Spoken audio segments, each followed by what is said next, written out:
In this video we will talk about liposuction, how to prepare for liposuction. Don't forget to like, share and subscribe to our YouTube channel to be notified when we upload new videos daily. How to prepare for liposuction. The American Association of Plastic Surgeons recommends that patients undergo a series of physical examinations before the liposuction surgery. The purpose of these exams is to determine whether or not the patient is in good enough health to have the procedure performed, and to rule out any underlying medical issues that may complicate the surgery. It is extremely important for a patient to thoroughly discuss any health issues, including the use of prescription or over-the-counter drugs, and/or herbal remedies currently used. Supplying the physician with a detailed medical history will give both patient and surgeon a better understanding of what the specific risk factors may be. Once a patient has decided to follow through with liposuction surgery, he or she should be presented with all of the available options. These include traditional liposuction, tumescent liposuction, a procedure resulting in less blood loss and other complications, as well as various choices for anesthesia.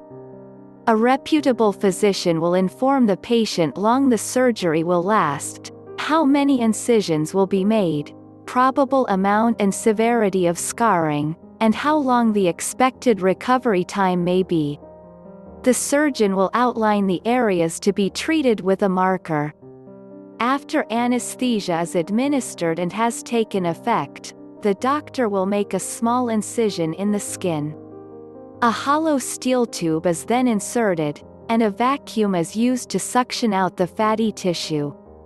Since much fluid is lost through this procedure, it is necessary for the patient to have an IV to replace diminished fluids and to prevent dehydration. In order to reduce pain and discomfort, the patient will receive either local or general anesthesia. If the surgeon uses the tumescent technique, the fluid used to promote swelling of the fat pockets may be the only method of anesthesia. Intravenous sedation, epidural blockage and general anesthesia are the most common pain-reducing methods.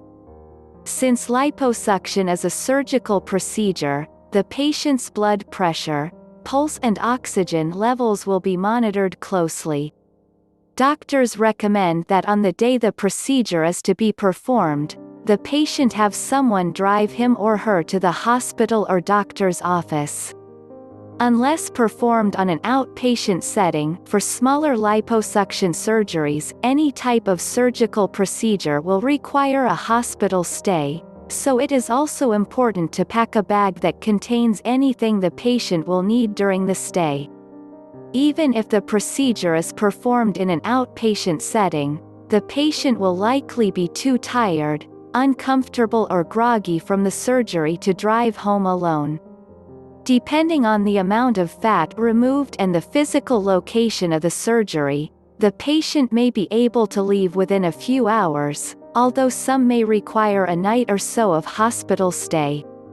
Recovery time should be discussed before liposuction so that the patient will have a realistic timeframe of when he or she can return to work or other normal activities. Warning: none of the information on our videos is a substitute for a diagnosis and treatment by your health professional.